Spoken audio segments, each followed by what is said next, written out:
लेकिन आज बुरा दिखता है। मैं आपसे कहूंगा जैसा अकबरुद्दीन ओवैसी किसी से नहीं डरता, सिर्फ अल्लाह से डरता है। और अकबर ओवैसी का कलमा ला इलाहा इल्लल्लाह मुहम्मदुर रसूलुल्लाह है। तो आपको भी डरने घबराने की जरूरत नहीं है। हम तो लड़ते आए हैं अपनी हक की लड़ाई जमहूरी अंदाज में, दायरे दस्तूर में लड़ते आए हैं और लड़े रहे हैं और लड़ते रहेंगे जब तक हमको हमारा दस्तूरी हक नहीं मिलता। हम लड़ते रहेंगे, लड़ते रहेंगे, लड़ते रहेंगे, हार और जीत की परवाह करे बगैर लड़ते रहेंगे। और ये कहना चाहता हूं, ये मुल्क जितना माथे पे तिलक लगाने वाले का है, उतना ही ये मुल्क सर पे टोपी पहनने वाले और चेहरे पे दाढ़ी पालने का भी है। ये मुल्क ना नरेंद्र मोदी की जागीर है, ना अकबर ओवैसी की जागीर है। ये मुल्क सबका है, ये मुल्क सबका है। सरदार का भी है, पारसी का भी है, सबका। लेकिन ये लोग सिर्फ डराना चाहते हैं और समझ रहे हैं कि डर जाएंगे।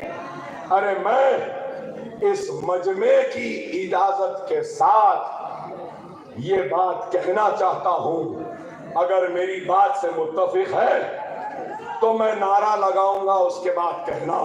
मैं कहना चाहता हूं इस मुल्क के जिम्मेदारों से, इस मुल्क के जिम्मेदारों से कि मुसलमान ये मुल्क का वफादार था, है और रहेगा।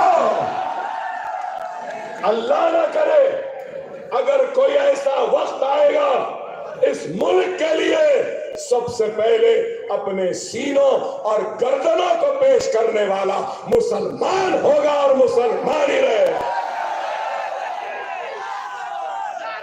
अरे जिनको जाना था वो चले गए, हम यहीं के थे, यहीं के हैं, यहीं के रहेंगे। नारे तकबीर, नारे तकबीर, नारे तकबीर। हिंदुस्तान, हिंदुस्तान। देख लो देखने वालों, हमारे सीने को फाड़ के देख लो। हमारे एक एक खतरे में इस मिट्टी की वफादारी और इस मिट्टी की खुशबू आई। हमने इस मुल्क को सजाया है, संवारा है। हम ये मुल्क के हैं, इस मुल्क के रहेंगे। आपसे यही कहूंगा कि खुदारा वक्त और हालात को समझो। अगर ईमान होगा, जज्बा होगा, हिम्मत होगी, तो फिर कोई तुम्हें रोक नहीं सकता। मेरी तकरीर के वक्त शुरू जब किया तो बमुश्किल आवाज निकल रही थी, लेकिन देखो कि अब खुल गई आवाज।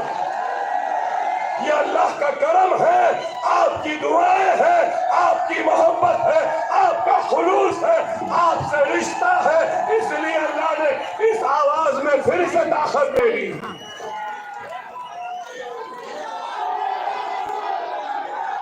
खुदारा, खुदारा समझो इस बात को। नहीं, नहीं, माफ करना, माफ करना। न मैं शेर हूं, न मुझे शेर बनने का शौक है। मैं शेर हूं नहीं, न बनने का शौक है।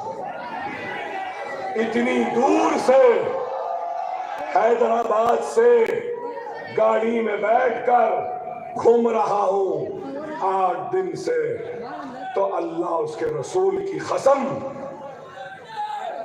मैं अपनी जात के लिए नहीं, अपनी इज्जत के लिए नहीं, अपनी शोहरत के लिए या कुछ दौलत कमाने के लिए नहीं, अल्लाह उसके रसूल की कसम, मैं अपने भाइयों को शेर बनाने के लिए घूम रहा हूं।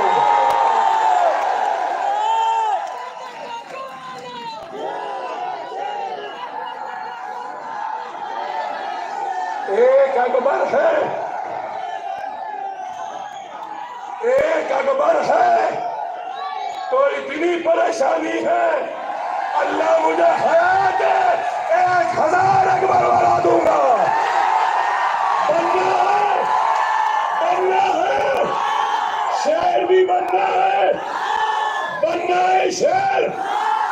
अगर शेर बनना है तो नमाजों के पाबंद बन जाओ, शेर बनना है तो कुरान को पढ़ो, शेर बनना है तो यतीमों के सर पर हाथ रखो, शेर बनना है तो आखाए मदीना मोहम्मद मुस्तफा सल्लल्लाहु अलैहि वसल्लम की सुन्नत बनना है तो मुनज्जम हो जाओ, एक हो जाओ, हो जाएंगे। हर लीडर वोट मांगता है, हर लीडर वोट मांगता है, लेकिन ये अकबर ओवैसी तुमसे हाथ फैलाए, तुमसे इत्तेहाद मांग रहा है। नमाजों की पाबंदी करोगे, कुरान करोगे, सुन्नत पे अमल करोगे, यतीमों यसीरों का सहारा बनोगे और नफरत के जाल में न फंसो, अपने पड़ोसियों से मोहब्बत करो, ख्याल रखो। अगर तुम्हारा पड़ोसी लोग नफरत के जरिए हिंदू मुसलमान को बांटना चाहते हैं, तुम रसूलुल्लाह की सुन्नत पे अमल करके ये दुश्मनों को भी दोस्त बना लो, करीब ला लो, फिर देखो ये मोदी योगी ये सबका सफाया हो जाएगा।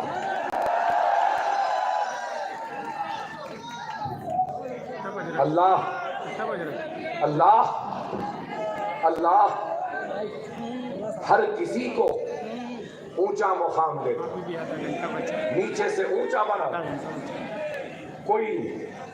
अब जैसे हमारे वजीर आजम,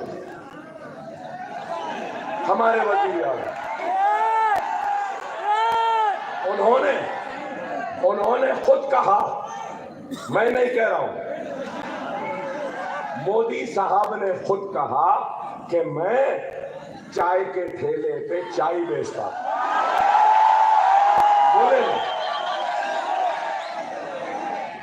बोले ना, मैं नहीं बोल रहा हूं, वो खुद बोले।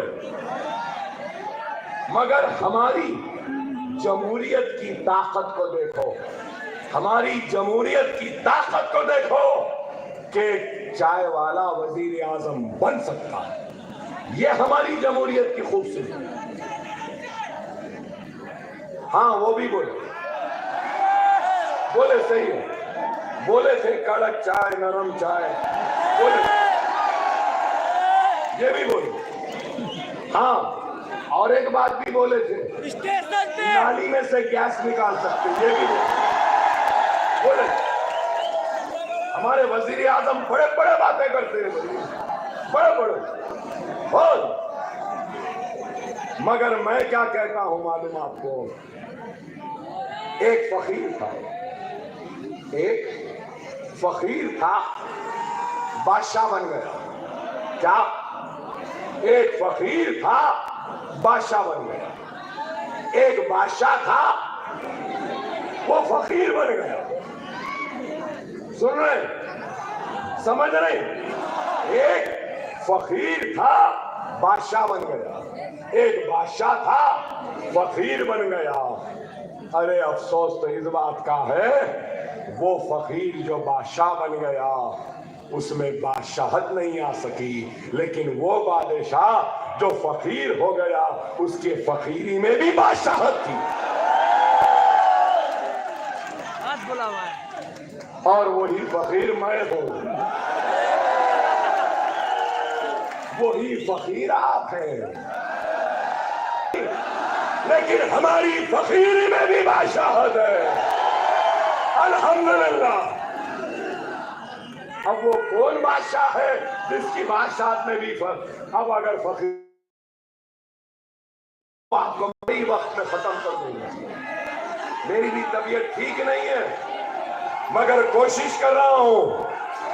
देखे ना मोहब्बत का कमाल, ईमान की ताकत कि आवाज जो बंद थी वो खुल गई। जब अल्लाह ने मेरी आवाज को खोल दिया तो जरूर आपके दिलों को भी खोल देगा और उसमें थोड़ी सी जगह इस गुनहगार के लिए भी डाल देगा। महाराष्ट्र का पूरा पॉपुलेशन 13 करोड़ 16 लाख। कितना? 13 करोड़ 16 लाख। तेलंगाना में पॉपुलेशन 3 करोड़ 90 लाख। महाराष्ट्र में मुसलमानों की आबादी 1 करोड़ 44 लाख। कितनी? 1 करोड़ 44 लाख। और तेलंगाना में मुसलमानों की आबादी 50 लाख। कितनी? महाराष्ट्र में 1 करोड़ 44 लाख। महाराष्ट्र का बजट पूरा 6.12 लाख करोड़। हमारा तेलंगाना का 2,91,000 करोड़ का बजट। महाराष्ट्र का 6,12,000 का। तो आपको मैं बताना ये चाहता हूं कि माइनॉरिटीज मतलब मुसलमान, क्रिश्चियन और जैन, बुद्धिस्ट, सिख सबको बजट देते हैं। महाराष्ट्र में माइनॉरिटीज का बजट 928 करोड़। कितना? 928 करोड़। कितने माइनॉरिटीज मुसलमानों के लिए? 1 करोड़ 44 लाख के। और मैं जहां से आया तेलंगाना 50 लाख मुसलमानों की आबादी और बजट 3,003 करोड़।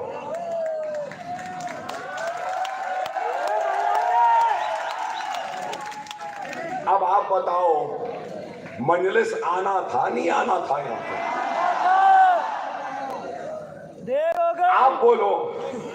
वहां पे 3,003 करोड़, वहां पे मुसलमानों को 4% रिजर्वेशन, वहां पर 28 लाख बच्चों को स्कॉलरशिप, वहां पर 3 लाख बच्चियों की शादियां 1 लाख रुपया एक शादी के लिए दिया गया।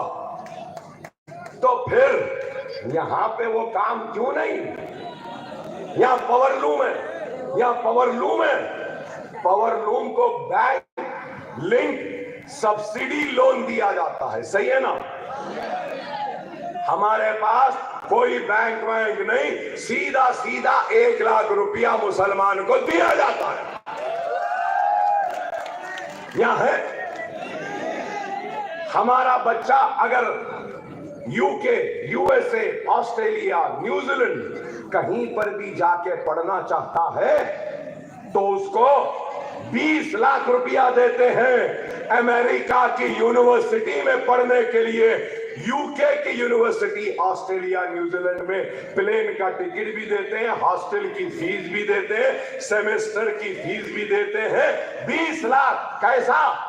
बाद में देना नहीं, ले लो और हवा में उड़ के चले जाओ, पढ़ो, काबिल बनो।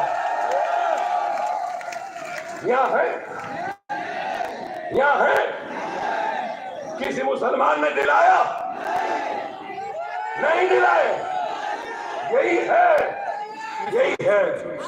यहां मैं आपसे यही कहूंगा कि वक्त और हालात को देखो, समझो। आज हमारे, बस थोड़ी देर में खत्म करूंगा, थोड़ी देर सब।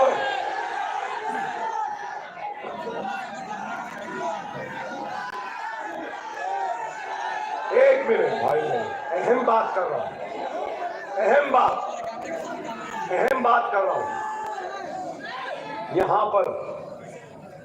यहां पर आज से 5 साल पहले शिवसेना बीजेपी दोनों मिलकर इलेक्शन लड़े, सही है ना?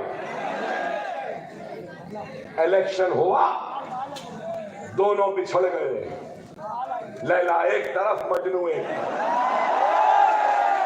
चले गए, हो गया, बोले नहीं। उसके बाद उद्धव ठाकरे, शरद पवार, कांग्रेस मिलके हुकूमत बनाए ना, चंद साल चली, उसके बाद शिवसेना टूट गई ना, शरद पवार की एनसीपी टूट गई ना, टूट गई। अब हमारा प्यारा मुसलमान भाई, ये नरम दिल होता है बहुत, बेशक मोमिन की सिफत है कि वो नरम होता है, माफ करता है मोमिन की निशानी। मेरे आका मोहम्मद मुस्तफा सल्लल्लाहु अलैहि वसल्लम की भी तालीम है, रास्ते में कांटे बिछाते थे तो माफ किया, फाते मक्का हुए तो गर्दन झुकी थी, नजरें नीची थी, लोगों ने पूछा या रसूल अल्लाह हम फाते हैं, फिर आपकी गर्दन नीचे क्यों, नजरें नीचे क्यों? तो रसूल अल्लाह इरशाद फरमाते हैं कि मैं उन लोगों को शर्मिंदा नहीं करना चाहता जिन्होंने मेरे रास्तों में कांटे और रुकावटें बिछाई। ये मेरे आका। और महाराष्ट्र का मेरा मोमिन भाई भी वैसी है। अब कई लोग बोल रहे हैं हम उद्धव सेना को वोट देंगे, बोल रहे हैं। मैं अभी बात खत्म करता हूं, आगे बढ़ता हूं। कई बोल रहे हैं, खैर हर एक की मर्जी, हर एक का इख्तियार, वो जिसको चाहे दे सकता है। श्री कृष्णा कमीशन आया था मुंबई के फिसादात के बाद, मुंबई के चौराहों पर, गलियों में, रास्तों में औरत की हुर्मत का मजाक उड़ाकर, बरहना करके परेड कराने वाले कौन थे? वो मुझसे बेहतर आप जानते, मैं नहीं। ठीक है, चलो हो गया। उद्धव ठाकरे, शिवसेना की आइडियोलॉजी क्या है? आइडियोलॉजी मतलब एक सोच और फिक्र होती है। इनकी आइडियोलॉजी भी सवाल करती, राइट? सही है ना आइडियोलॉजी? सावरकर की आइडियोलॉजी को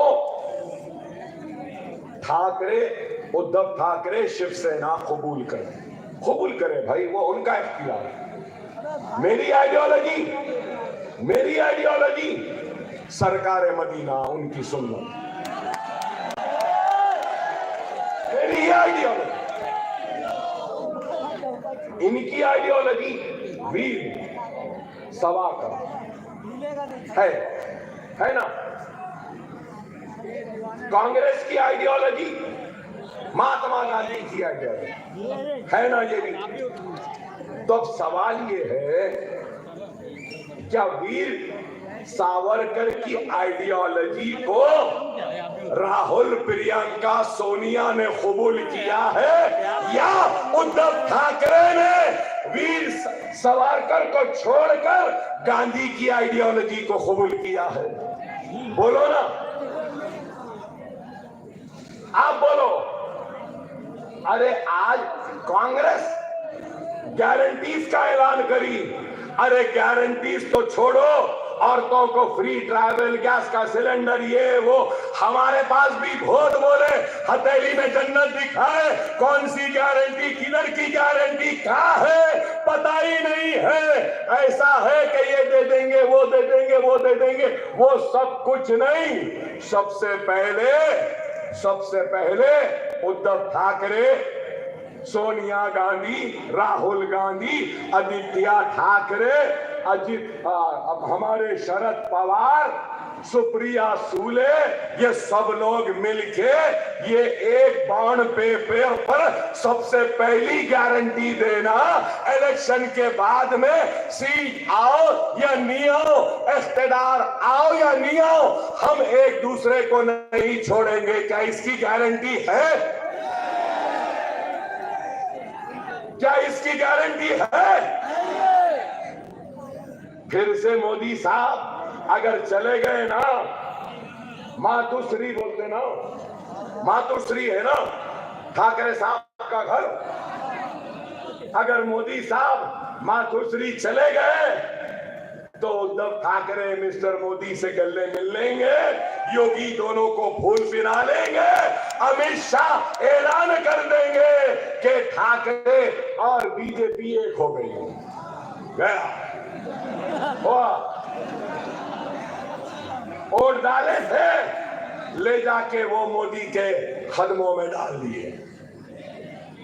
पवार, अजीत पवार, शरद पवार, क्या कोई यकीन से बोल सकता है पवार साहब मोदी साहब से नहीं मिलेंगे? बोल सकते? अरे भाई, किसी का भी भरोसा नहीं है, कोई भी मिल सकता है। हद हो गई। समाजवादी पार्टी अब बीजेपी की एजेंट बनकर महाराष्ट्र में काम कर रही है और मजलिस को शिकस्त देने का रोल प्ले कर रही है। क्या गलत है? बोलो, गलत है क्या? बोलो, क्या बात है? हमसे नफरत इसलिए नहीं, ये लोग अगर आए तो बहुत करेंगे, बहुत काम करेंगे, ये नहीं आना तो ये नहीं आने के वास्ते किसका इस्तेमाल? एक हमारे भाइयों का इस्तेमाल। अफसोस, मैं बड़ी इज्जत और कदर करता हूं मेरे हर भाई की, चाहे वो कहीं पर भी हो। मुझे खुशी होती है कि मेरा भाई है ना, हमारा ही कर्म को भाई है ना, मगर अफसोस कि इनको नहीं। और एक बात, गारंटीज तो दे दिए, ये करेंगे वो करेंगे, क्या आपको मालूम? आपकी विधान परिषद बोलते हैं, राइट? विधान परिषद क्या है मालूम? Legislative council. महाराष्ट्र में पहली मर्तबा विधान परिषद में एक भी मुसलमान नहीं है, एक भी मुसलमान नहीं है। क्या है ये बताओ? तारीख में पहली मर्तबा विधान परिषद में मुसलमानों की नुमाइंदगी नहीं है। क्या कर रहे हो पवार? क्या कर रहे हो गांधी? क्या कर रहे हो समाजवादियों? क्या कर रहे हो तुम लोग सेक्युलरिज्म के नाम पे हमारे वोटों को लेने वालों? क्या तुमको 144 लाख मुसलमानों में एक भी मुसलमान नहीं मिला जिसको विधान परिषद भेज सकते थे?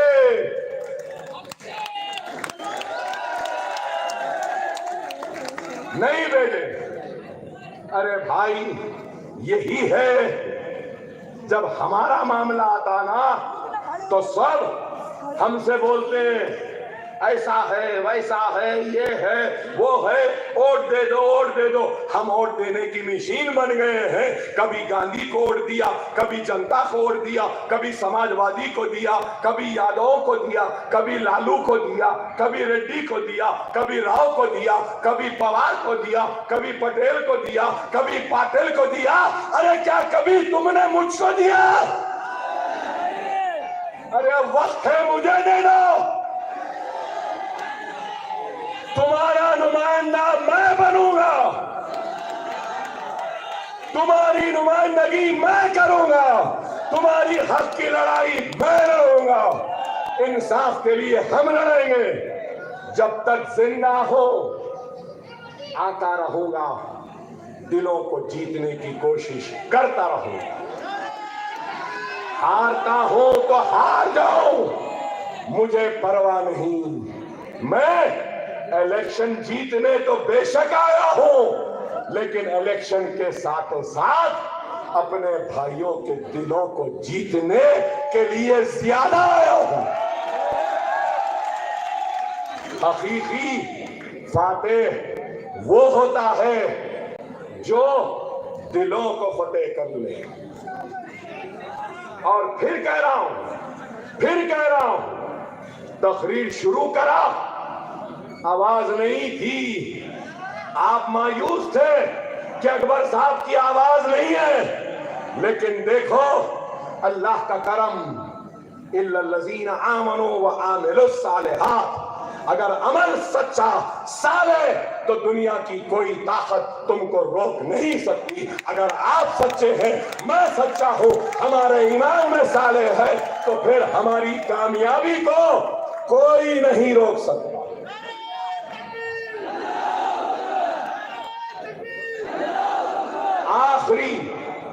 आखिरी जुमला, पुलिस वालों का शुक्रिया, इतना इंतजाम किया।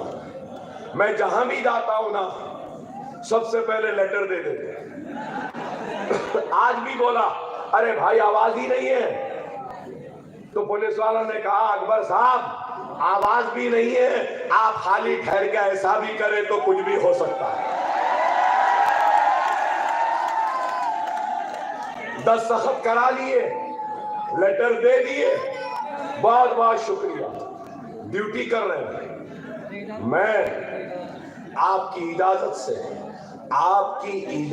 से महाराष्ट्र के डीजीपी, महाराष्ट्र की पुलिस से, इस मजमे की तरफ से यह मुतालबा करता हूं कि हमारे आका मोहम्मद मुस्तफा सल्लल्लाहु अलैहि वसल्लम की शान में गुस्ताखी करने वाले को फौरन गिरफ्तार किया जाए, जेल में डाला जाए। क्या ये मेरा मुतालबा कबूल है? क्या मेरा मुतालबा कबूल है? नारे तकबीर, नारे तकबीर, नारे तकबीर। हिंदुस्तान, भारत, इंडिया, मजलिस इत्तेहादुल मुस्लिमीन, मजलिस इत्तेहादुल मुस्लिमीन, वारिस पठान, पतंग पतंग पतंग पतंग पतंग पतंग पतंग पतंग पतंग पतंग फैली है, जबरदस्त है, झुकाना है और खींचना है। खींचेंगे ना, पतंग रहेगी ना। मेरा हक है तुम पे, तुम्हारा हक है मुझ पे, हक से मांग रहा हूँ, उम्मीद है अल्लाह कामयाबी देगा। वाखिर दावाना अल्हम्दुलिल्लाह रब्बिल आलमीन।